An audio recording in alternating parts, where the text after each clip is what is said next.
Today is Friday the 13th, and because of this, I thought it'd be a good time to talk about the players in NBA history who just got unlucky. Whether injuries ruined their career, or they got drafted to terrible teams, or they just always seem to get the short end of the stick. Today we are talking about the 10 most unlucky players in NBA history.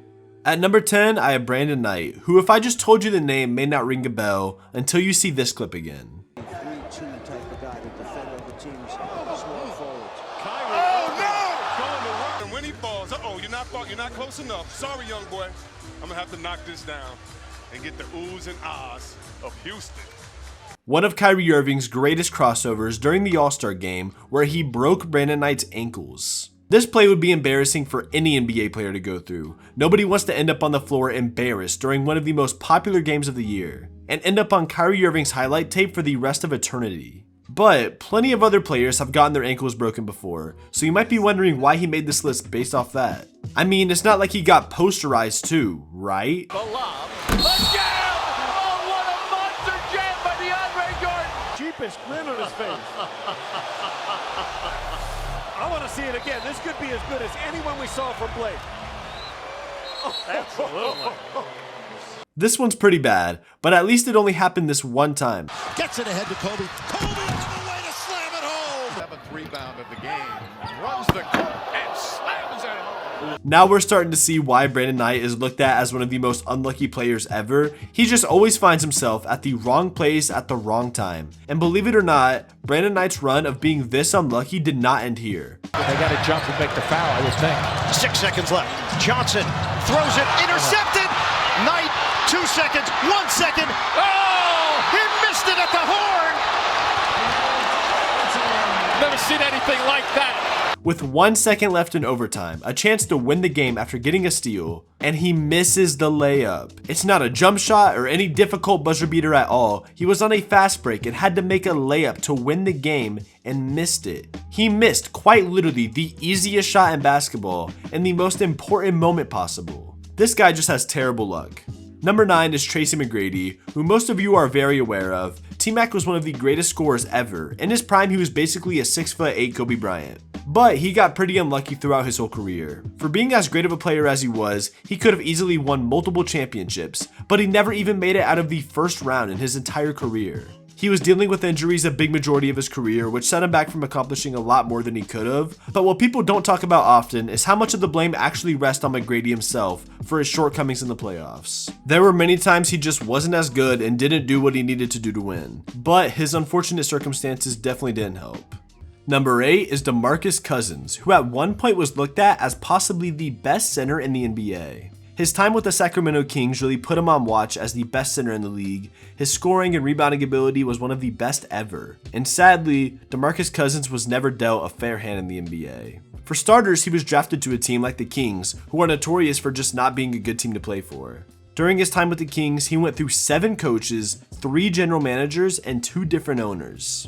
Eventually, he would get traded to the Pelicans with Anthony Davis, and then he tore his Achilles. Even when he joined the Warriors with Kevin Durant and Steph Curry, everybody was ready for him to be back, and this was going to be this big stacked super team, and he just kept going through injuries, getting shipped all across the league, and today barely being talked about by anybody. He was supposed to lead the NBA for years, and things out of his control kept stopping him. Even when it came to the money he was barely making more than some of the worst players in the NBA. Even for a washed up version of DeMarcus Cousins, he was not getting what he deserved. At number 7 is Eddie Jones. Eddie had a pretty solid career. He was a good player, but his legacy could have been a lot better had luck on his way. He spent the beginning of his career with the Lakers throughout the 90s, and he got traded to the Hornets in the 1998-1999 season. And immediately after this, the Lakers went on a three-peat right after he left, and missed out on being a part of one of the greatest dynasties ever. Although he missed out on this three-peat, he would get traded to the Miami Heat a year later and spent 5 years there. And again, in 2005, he got traded to the Grizzlies,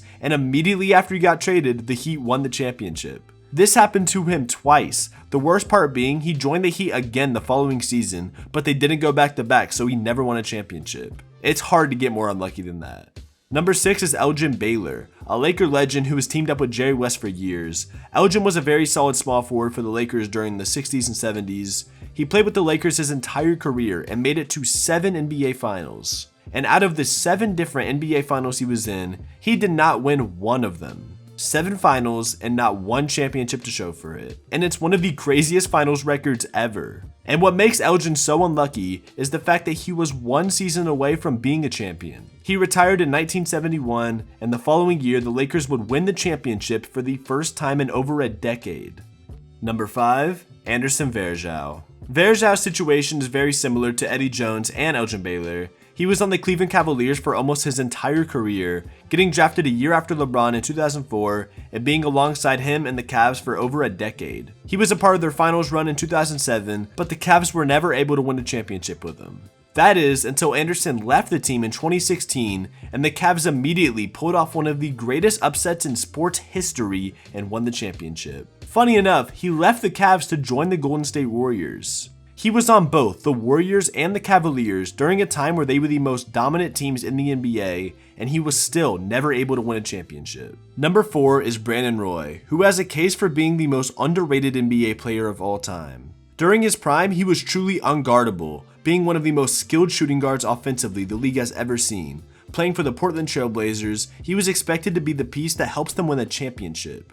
And unfortunately, like many others on this list, injuries would destroy his career. He dealt with career-ending injuries, and he was never able to get back to himself again. And all the potential he had to be an all-time great faded away.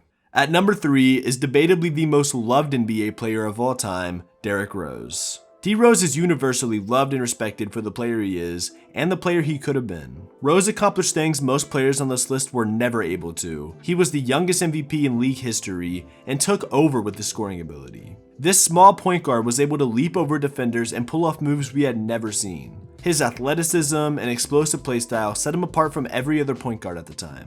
And he literally paved the way for players today like Ja Morant. And we all know what happened to Derrick Rose. He suffered one of the most tragic knee injuries in NBA history, and it was all pretty downhill from there. Since dealing with these injuries, he's never really been able to be himself again. I have him this high just because of how exciting of a player he was, and how talented he was, and how much potential he had that would cease to exist. He has still had a pretty great career compared to most NBA players, but he was a few injuries away from being potentially one of the best ever.